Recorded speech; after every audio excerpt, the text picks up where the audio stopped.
Pessoal, vamos iniciar nossa aula desta quarta-feira, 28 de agosto de 2020. Nossa aula de hoje é nossa aula de Geografia e hoje nós iremos fazer a correção e iniciar o tópico da nossa aula de hoje, que são as bacias hidrográficas. Primeiramente, eu peço que vocês peguem o caderno de vocês para a gente fazer a correção da atividade da aula passada. Nossa primeira atividade sobre a hidrografia, o nosso conteúdo de geografia deste mês.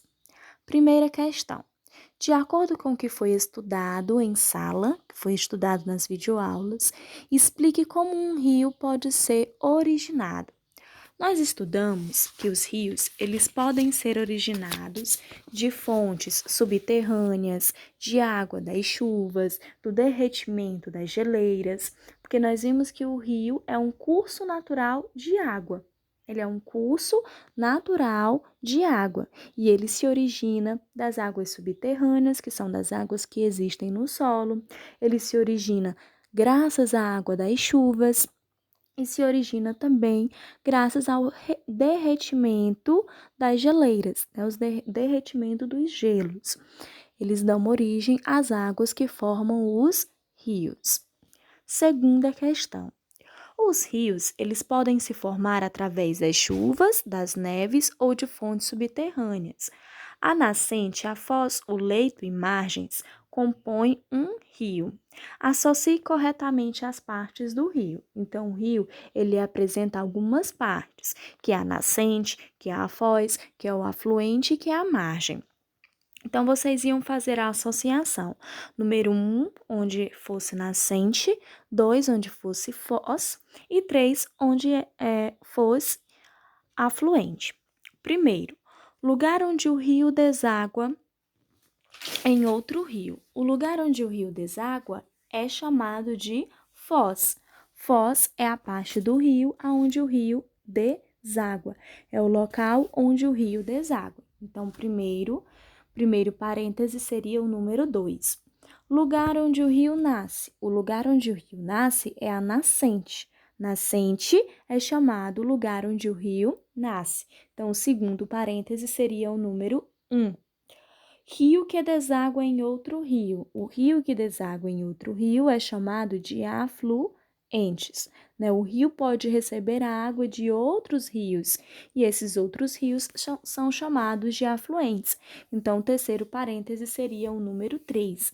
Então, a sequência seria 2, 1, 3. Escreva o nome das partes de um rio.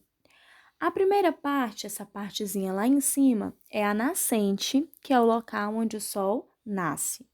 Aqui do lado, esses rios que estão desaguando em outros rios, né, que estão recebendo água de outros rios, é chamado de afluente.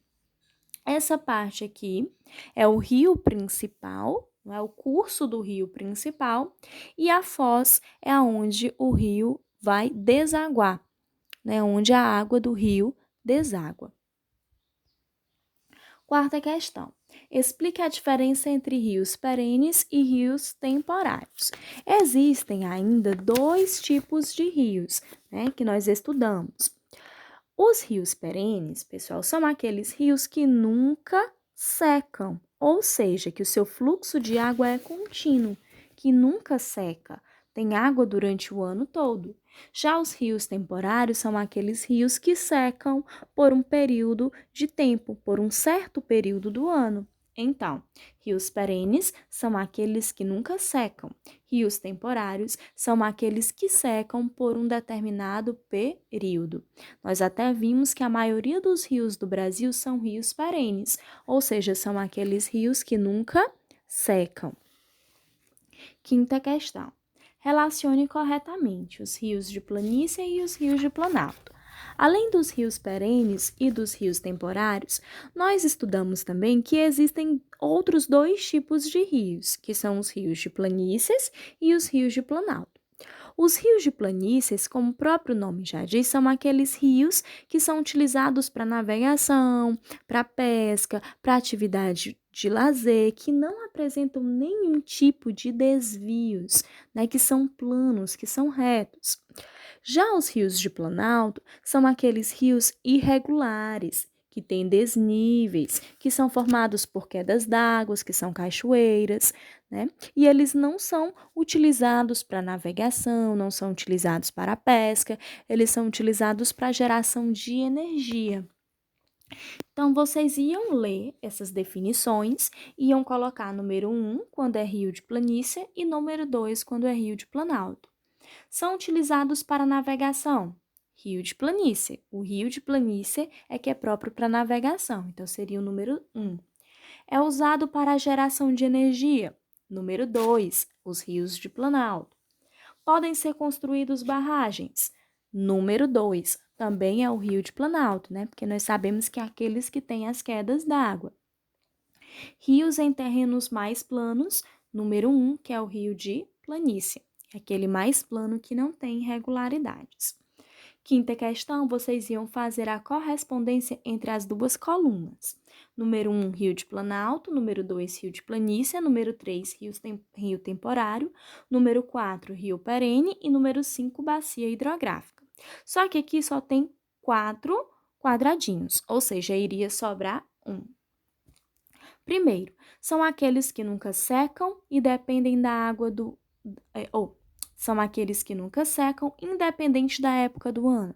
Esses são os rios perenes. Rio perene é aquele rio que nunca seca. Então, o primeiro quadradinho seria o número 4. Não apresentam cachoeiras ou corredeiras, o que favorece a navegação. O rio, que não possui cachoeiras, que é próprio para navegação, é o rio de planície. Então, seria o número 2.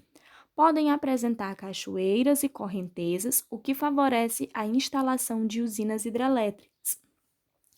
Rios de planaltos. Rios de planalto são aqueles que têm desníveis que são próprios para a geração de energia. E o último são aqueles que secam durante um longo período sem chuvas.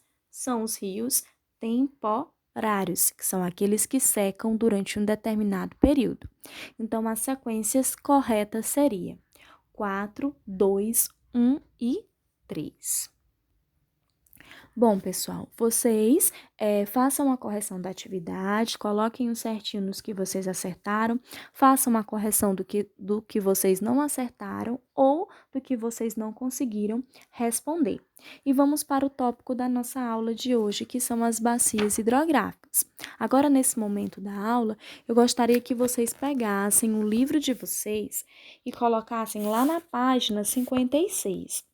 Antes da gente falar especificamente sobre as usinas ou sobre a hidrografia, né, nós vamos falar um pouco sobre as cheias, certo? Então, vamos acompanhar a leitura na página 56.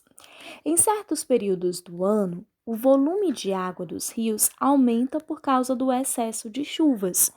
Esse é um fenômeno natural e é chamado de cheia. Com a cheia, a água do rio pode transbordar e inundar as várzeas. Então, pessoal, existem certo período de tempo que o volume da água nos rios, ele aumenta, né? Cresce o volume, a quantidade de água de um determinado rio. Isso acontece por conta do excesso da chuva. Quando isso acontece, as águas, elas transbordam, elas saem do rio e nós chamamos esse fenômeno de cheias. Com a cheia, a água do rio transborda e começa a inundar os terrenos baixos que ficam ali próximos do rio. Muitas vezes, as várzeas são ocupadas pelas pessoas que ali constroem suas casas, ruas e avenidas. Essas áreas são invadidas pela água do rio quando ela transborda, o que causa transtornos e prejuízos à população.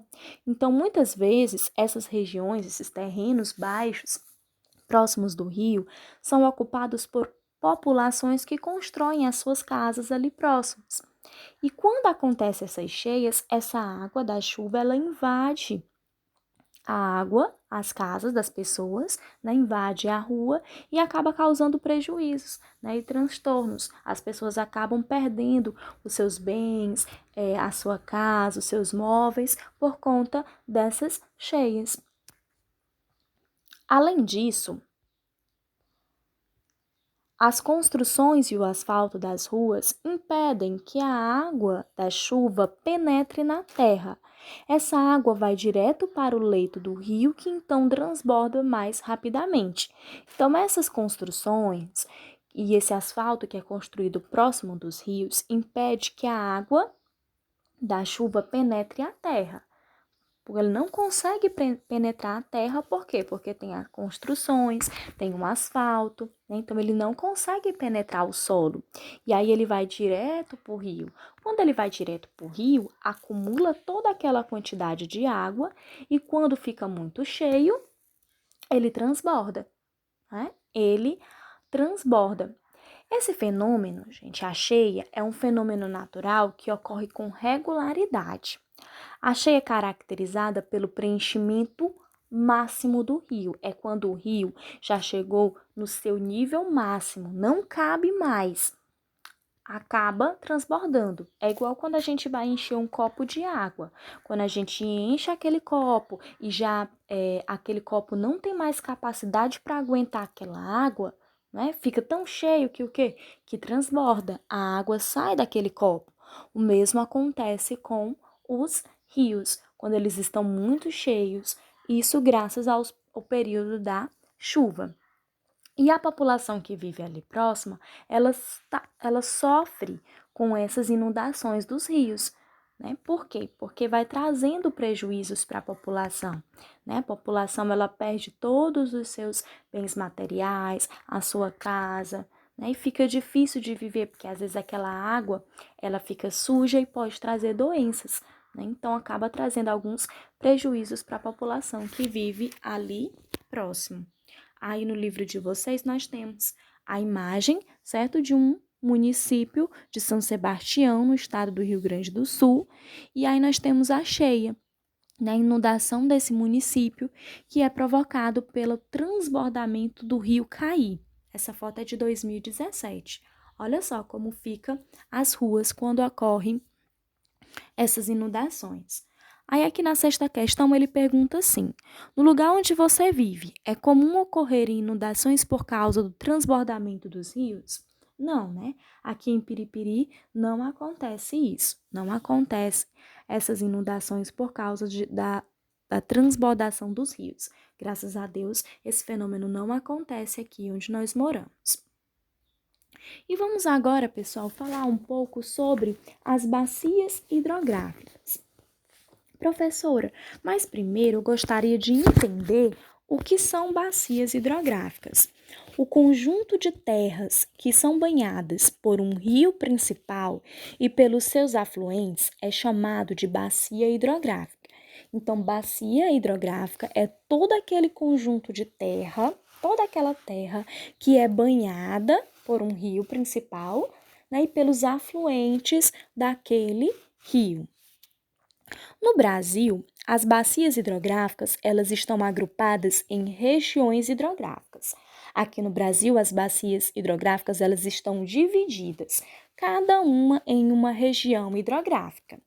Região hidrográfica é uma porção do território brasileiro que compreende uma ou mais bacias hidrográficas. Então, em uma região hidrográfica, é uma parte do território brasileiro em que vai ter uma ou mais de uma bacia hidrográfica.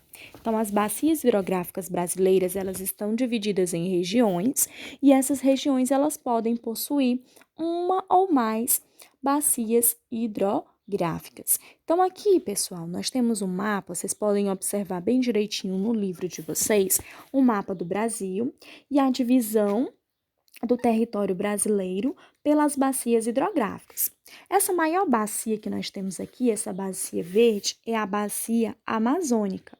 Em toda essa região verde aí é onde existe a bacia hidrográfica amazônica, ou seja, o conjunto de terra que é banhado pelo um rio principal e pelo seu afluente. Nós temos também, pessoal, além da bacia amazônica, essa baciazinha amarela aqui é chamado de Rio Araguaia. Essa rosazinha menor, ela é chamada de Paraguai. Nós temos também a do Rio São Francisco, que é essa mais laranja mais escura aqui. Nós temos também a do Paraná, nós temos a Atlântico, nós temos a Nordeste Oriental, nós temos a Nordeste Ocidental, a Atlântico Leste, a Atlântico Sudeste, a Atlântico Sul e o Uruguai. Essas são algumas das bacias hidrográficas existentes no Brasil. A maior bacia hidrográfica brasileira é a bacia do Rio Amazônica. Aqui, pessoal, eu trouxe uma outra imagem, tá? Vou já mostrar para vocês que mostra mais detalhadamente melhor as bacias hidrográficas do Brasil. Mas antes vamos ver novamente o que é uma bacia hidrográfica. Uma bacia hidrográfica é o conjunto de terras banhadas por um rio principal e por um rio afluente. É um conjunto de terra, né? Uma terra que é banhada pelo seu rio e pelos seus afluentes. As principais bacias hidrográficas, as que a gente precisa aprender, são a bacia amazônica, que é a maior região hidrográfica brasileira, né? A maior bacia hidrográfica.